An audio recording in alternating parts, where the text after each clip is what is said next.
অবশ্যই আমাদেরকে অবশ্যই চেষ্টা করতে হবে। কি করতে হবে? গীবত সকল থেকে বেঁচে থাকতে হবে। গীবত না করলে সকল করে আর হবে না। গীবত থেকে বেঁচে থাকতে হবে।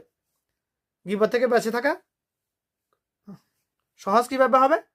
অনুপস্থিত ব্যক্তির নামে নিবেন না। অমুক লোকটা কেমন আছে এটাও জিজ্ঞাসা করবেন না।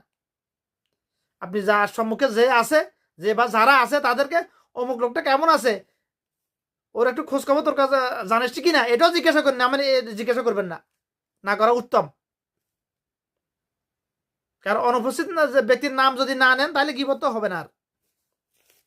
কিন্তু আফসোস, আমরা গীবতকে আমরা গুনাহ হারামে মনে করতেছি না। অন্যের হক তো অনেক দূরের কথা, হারামে মনে করতেছি না। টুকটা যারা হারাম মনে করে তাই বাস গীবত করা হারাম, এতটুকু বাস। গীবতের ভয়াবহতা নিয়ে কেউ অ্যানালাইসিস করতেছে না। এই জন্য শিরিকের গুনাহ মাপ নেওয়া সহজ, গীবতের গুনাহ মাপ নেওয়া কঠিন। কারণ গীবতকে আমরা হারামে মনে করতেছি না।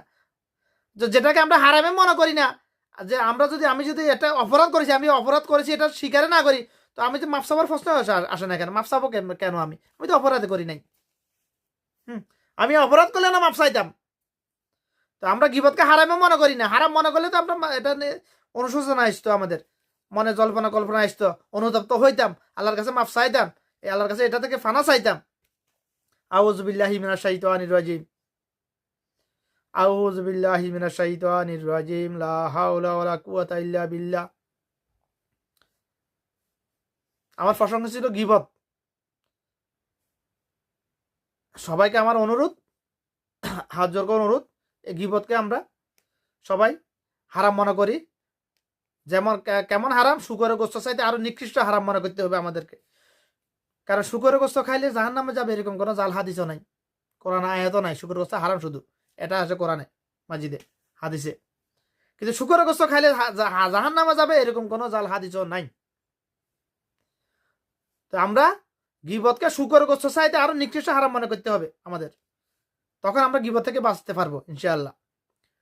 আসলে আফসোসের বিষয়, বর্তমানে মুসলমানের আচার আচরণ, লেনদেন, কাজ কারবার যেটা বুঝেছি মুসলমানের কাছে হারাম বলতে কিছুই নেই বর্তমানে।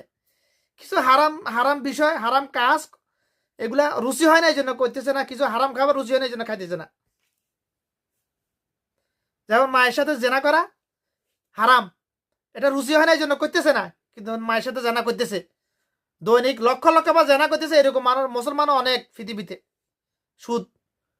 সুদের 70 থেকে 72টা গুনাহ।